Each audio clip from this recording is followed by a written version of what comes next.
இச்செய்தியை வழங்குபவர் Aalayam associates private limited property developers. Aalayam associates private limited, number 52, third floor, 3B, Ram Darbar, sterling road, Nungambakkam, Chennai 6,34,000.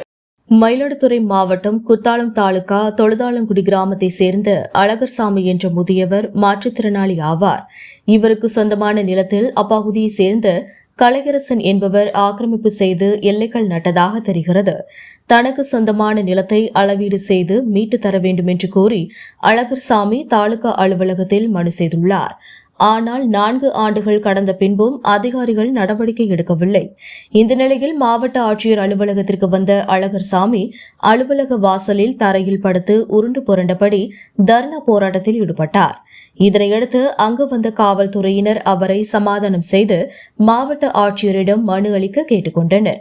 4 ஆண்டுகளாக அதிகாரிகள் அலைய விடுவதாக அப்போது அவர் வேதனையுடன் தெரிவித்தார். இதனால் அப்பகுதியில் பெரும் பரபரப்பு ஏற்பட்டது.